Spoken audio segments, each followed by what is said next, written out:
Legalize all drugs. A crazy notion on its face, but have you guys actually looked into the details of it? My name is Aaron Keller, and in this presentation, we're going to do just that today. Raise your hand if you all have had a friend or family member affected by drug use. Pretty much all of us have. I have two cousins right now in California who have been dealing with drug abuse for over 10 years, going through rehab multiple times unsuccessfully, and wasting a lot of money in the process. In an ideal world, no one would need drugs. Everyone would live in harmony, everyone would be happy, but we all know that the world is not ideal. We do not live in a utopia, so people are going to do what they're going to do.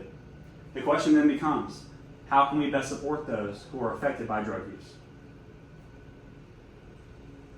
Throughout this presentation, I'm going to demonstrate to you all why a legal and well-regulated system is much better than the current black market system that we have right now. We're going to go over 3 key points. Number 1, how the tax money is going to actually create revenue for rehabilitation programs. Number 2, how a legalized system over the black market will help reduce crime. And number 3, how our ultimate goal of legalization would reduce deaths overall. I don't expect you guys to fully agree with me, but my goal by the end of the presentation is to have you all a little bit more open-minded when the subject is brought up again. Over $1 trillion has been spent on the war on drugs since 1971. I repeat, over $1 trillion has been spent on the war on drugs since 1971. That is a colossal failure over 50 years. That $1 trillion is enough to send over 166 million people through rehab. A lot of those being our friend or family members that we raised our hand for at the beginning. The average rehab program costs around $6,000, with the average detox program alone being $2,000. A lot of people, especially drug addicts, don't have the money out of pocket to come out with $6,000 or $2,000. So legalizing it overall, legalizing drug use overall, would help subsidize or even make free rehabilitation programs for those people that we know. National marijuana legalization alone could generate over $28 billion annually. That's enough money for rehab for over 4.5 million people per year, and that's not including legalizing other drugs as well. Now that we looked at how tax revenue is going to be created for rehabilitation programs, let's take a look at our second point, which is going to be reduction in crime. Did you all know that over 240,000 people go to prison each year for drug possession? Most of those being petty possession. African Americans are impacted at 40% of the arrest rate, while representing only 13% of the population. Over $500 billion each year is estimated to be generated from the illegal drug trade.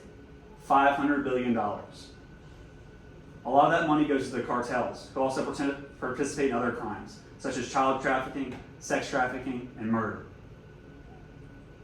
This is an example of a cartel bust in Arizona. They collected over $1 billion in equipment and drugs from this drug cartel bust. In a legalized system, the cartels wouldn't get this money. The government would get this money in order to help create those rehabilitation programs and cut into the cartel budgets. Our third reason is going to be the most important reason overall, which is going to be the reduction in death. Drug overdoses were higher than ever in 2020 and even higher in 2021. In 2021, more people died of drug overdoses than died of COVID, which is an astounding stat that the media doesn't like to point out. With a well-legalized system, people would know exactly what they're getting. I'm sure we've all heard the story on the news about the kid who took the pill, thought it was a regular pain pill, ended up being fentanyl and overdosed. Some of us have even had friends or family members who have overdosed on fentanyl.